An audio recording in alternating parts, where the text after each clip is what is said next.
আমার স্বামী হাসান। বিয়ের আগে থেকে আমার জায়ের সঙ্গে একটা অস্বাভাবিক ঘনিষ্ঠ সম্পর্ক ছিল। এটা আমি প্রথমে বুঝিনি, ভেবেছিলাম হয়তো তারা ভাই বোনের মতো।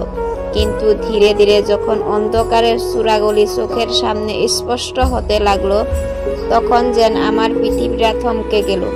একদিন রাতের বেলা আমি ঘুম ভেঙে দেখি হাসান পাশে নেই।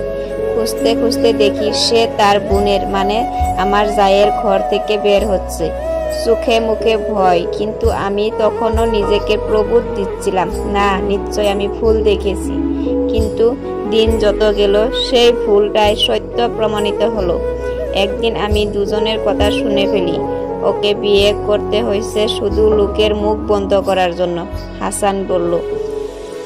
আর আমার যা হেসে উত্তর দিল, চিন্তা কইরো না, আমি আছি, ও কিছুই টের পাইব না।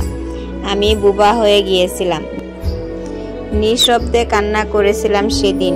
কিন্তু সবচেয়ে বেশি ভেঙে পড়েছিলাম যেদিন আমার শাশুড়ির মুখোমুখি হই। সবকিছু জেনে শুনে উনি বললেন, তুমি তো ওর ভাগ্য উল্টাতে আসছো না, ওদের জীবন শান্তিতেই ছিল, তুমি অশান্তি আনছো। আমি সেই মুহূর্তে বুঝেছিলাম আমি এখানে কেউ নই, শুধু একটা নাটকের দৃশ্যপট। তবে আমি চুপ থাকিনি।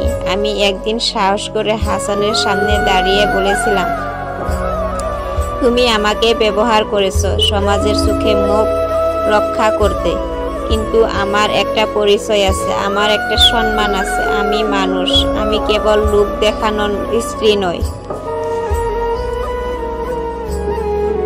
আমি সেদিন বাড়ি ছেড়েছিলাম, চোখে ছিল চোখের জল, কিন্তু মনে ছিল দৃঢ়তা। মাকে নিয়ে একটা ছোট্ট বাসায় উঠলাম, একটা মাদ্রাসায় পড়ানো শুরু করলাম। ধীরে ধীরে দাঁড়ালাম নিজের পায়ে। আমার শরীর হয়তো ক্লান্ত হয়ে পড়ে কখনো, কিন্তু মন না, সেটা এখন পাহাড়ের মতো শক্ত। আজ আমি একাই হাঁটি, মাথা উঁচু করে হাঁটি, কারণ আমি জানি আল্লাহ বলেছেন, চিন্তা করো না, আমি আছি তোমার পাশে। আমি সেই মেয়ে যে অন্যায়ের বিরুদ্ধে দাঁড়িয়েছি, যে শিখেছে ভালোবাসা যদি না পাও, আত্মবিশ্বাসটা ঠিকই ফিরিয়ে আনা যায়।